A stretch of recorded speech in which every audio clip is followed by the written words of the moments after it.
അധ്യായം 21. അതിന്റെ ശേഷം സംഭവിച്ചത്, ഇസ്രായേലിനായ നാബോത്തിന് ഇസ്രായേലിൽ ശമര്യ രാജാവായ ആഹാബിന്റെ അരമനയുടെ സമീപത്ത് ഒരു മുന്തിരിത്തോട്ടമുണ്ടായിരുന്നു. ആഹാബ് നാബോത്തിനോട്, നിന്റെ മുന്തിരിത്തോട്ടം എനിക്ക് ചീരത്തോട്ടം ആക്കുവാൻ തരേണം. അത് എന്റെ അരമനയ്ക്ക് സമീപമല്ലോ.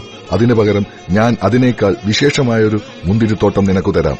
അല്ല, നിനക്കത് സമ്മതമെങ്കിൽ ഞാൻ അതിന്റെ വില നിനക്ക് പണമായിട്ട് തരാം എന്ന് പറഞ്ഞു. നാബോത്ത് ആഹാബിനോട്, ഞാൻ എന്റെ പിതാക്കന്മാരുടെ അവകാശം നിനക്ക് തരുവാൻ യഹോവ സംഗതി വരുത്തരുതേ എന്ന് പറഞ്ഞു. ഇസ്രായേല്യനായ നാബോത്ത്, എന്റെ പിതാക്കന്മാരുടെ അവകാശം ഞാൻ നിനക്ക് തരികയില്ല എന്ന് തന്നോട് പറഞ്ഞ വാക്കുനിമിത്തം ആഹാബ് വ്യസനവും നീരസവും കൊണ്ട് തന്റെ അരമനയിലേക്ക് ചെന്നു. ഭക്ഷണം ഒന്നും കഴിക്കാതെ കട്ടിലിന്മേൽ മുഖം തിരിച്ചു കിടന്നു. അപ്പോൾ അവന്റെ ഭാര്യ ഈസേബെൽ അവന്റെ അടുക്കൽ വന്നു.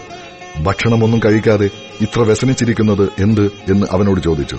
അവൻ അവളോട്, ഞാൻ ഇസ്രായേല്യനായ നാബാത്തിനോട്, നിന്റെ മുന്തിരിത്തോട്ടം എനിക്ക് വിലയ്ക്ക് തരേണം. അല്ല, നിനക്ക് സമ്മതമെങ്കിൽ അതിനു പകരം വേറെ മുന്തിരിത്തോട്ടം ഞാൻ നിനക്ക് തരാമെന്ന് പറഞ്ഞു. എന്നാൽ അവൻ, ഞാൻ എന്റെ മുന്തിരിത്തോട്ടം നിനക്ക് തരികയില്ല എന്ന് പറഞ്ഞതുകൊണ്ടത്രേ എന്ന് പറഞ്ഞു. അവന്റെ ഭാര്യ ഈസേബെൽ അവനോട്, നീ ഇന്ന് ഇസ്രായേലിൽ രാജ്യഭാരം വഹിക്കുന്നുവോ? എഴുന്നേറ്റ് ഭക്ഷണം കഴിക്കുക, നിന്റെ മനസ്സ് തെളിയട്ടെ. ഇസ്രായേലിനായ നാബോത്തിന്റെ മുന്തിരിത്തോട്ടം ഞാൻ നിനക്ക് തരും എന്ന് പറഞ്ഞു. അങ്ങനെ അവൾ ആഹാബിന്റെ പേർ വെച്ച് എഴുത്തെഴുതി അവന്റെ മുദ്ര കൊണ്ട് മുദ്രയിട്ടു. എഴുത്ത് നാബോത്തിന്റെ പട്ടണത്തിൽ പാർക്കുന്ന മൂപ്പന്മാർക്കും പ്രധാനികൾക്കും അയച്ചു. എഴുത്തിൽ അവൾ എഴുതിയിരുന്നതെന്തെന്നാൽ, നിങ്ങൾ ഒരു ഉപവാസം പ്രസിദ്ധമാക്കി നാബോത്തിനെ ജനത്തിന്റെ ഇടയിൽ പ്രധാന സ്ഥലം കൊടുത്ത് ഇരുത്തുവിൻ.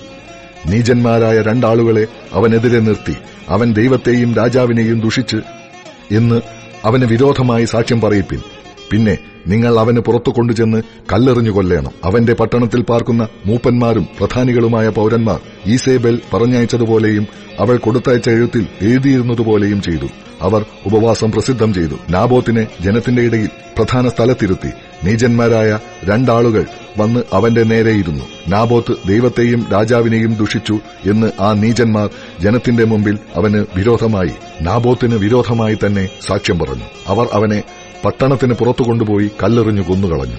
നാബോത്ത് കല്ലേറുകൊണ്ട് മരിച്ചു എന്ന് അവർ ഈസേബേലിന് വർത്തമാനം പറഞ്ഞയച്ചു. നാബോത്ത് കല്ലേറുകൊണ്ട് മരിച്ചു എന്ന് ഈസേബേൽ കേട്ടപ്പോൾ അവൾ ആഹാബിനോട്, നീ എഴുന്നേറ്റ് നിനക്ക് വിലയ്ക്ക് തരുവാൻ മനസ്സില്ലാത്ത ഇസ്രായേല്യനായ നാബോത്തിന്റെ മുന്തിരിത്തോട്ടം കൈവശമാക്കിക്കൊള്ളുക. നാബോത്ത് ജീവനോടെയില്ല, മരിച്ചുപോയി എന്ന് പറഞ്ഞു. നാബോത്ത് മരിച്ചു എന്ന് കേട്ടപ്പോൾ ആഹാബ് എഴുന്നേറ്റ് ഇസ്രായേല്യനായ നാബോത്തിന്റെ മുന്തിരിത്തോട്ടം കൈവശമാക്കുവാൻ അവിടേക്ക് പോയി. എന്നാൽ യഹോവയുടെ അരുളപ്പാട് തിശ്ബ്യനായ ഏലിയാവിനുണ്ടായതെന്തെന്നാൽ, നീ എഴുന്നേറ്റ് ശമര്യയിലെ ഇസ്രായേൽ രാജാവായ ആഹാബിനെ എതിരേൽപ്പാൻ ചെല്ലുക. ഇതാ, അവൻ നാബോത്തിന്റെ മുന്തിരിത്തോട്ടം കൈവശമാക്കുവാൻ അവിടേക്ക് പോയിരിക്കുന്നു. നീ അവനോട്, നീ കൊല ചെയ്യുകയും കൈവശമാക്കുകയും ചെയ്തുവോ എന്ന് യഹോവ ചോദിക്കുന്നു. നായ്ക്കൾ നാബോത്തിന്റെ രക്തം നക്കിയ സ്ഥലത്ത് വെച്ച് തന്നെ നിന്റെ രക്തവും നക്കിക്കളയും എന്ന് യഹോവ കൽപ്പിക്കുന്നു എന്ന് നീ അവനോട് പറക. ആഹാബ് ഏലിയാവോട്, എന്റെ ശത്രുവേ, നീ എന്നെ കണ്ടെത്തിയോ എന്ന് പറഞ്ഞു. അതിന് അവൻ പറഞ്ഞതെന്തെന്നാൽ, അതെ, ഞാൻ കണ്ടെത്തി.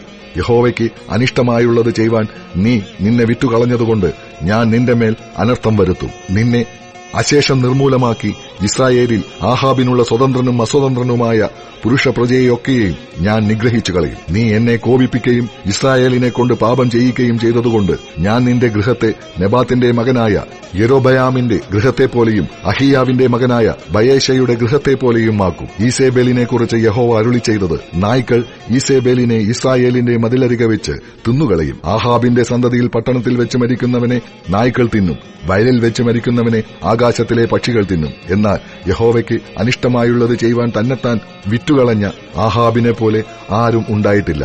അവന്റെ ഭാര്യ ഈസേബെൽ അവനെ അതിനായി ഉത്സാഹിപ്പിച്ചിരുന്നു. യഹോവ ഇസ്രായേൽ മക്കളുടെ മുമ്പിൽ നിന്ന് നീക്കിക്കളഞ്ഞ അമ്മോര്യർ ചെയ്തതുപോലെയൊക്കെയും അവൻ വിഗ്രഹങ്ങളെ ചെന്ന് സേവിച്ച് മഹാമ്ലേച്ഛത പ്രവർത്തിച്ചു. ആഹാബ് ആ വാക്ക് കേട്ടപ്പോൾ വസ്ത്രം കീറി തന്റെ ദേഹം പറ്റെ രട്ടെടുത്തുകൊണ്ട് ഉപവസിച്ചു. രട്ടിൽ തന്നെ കിടക്കുകയും സാവധാനമായി നടക്കുകയും ചെയ്തു. അപ്പോൾ യഹോവയുടെ അരുളപ്പാട് തിശ്ബ്യനായ ഏലിയാവിനുണ്ടായി. ആഹാബ് എന്റെ മുൻപാകെ തന്നെത്താൻ താഴ്ത്തിയത് കണ്ടുവോ?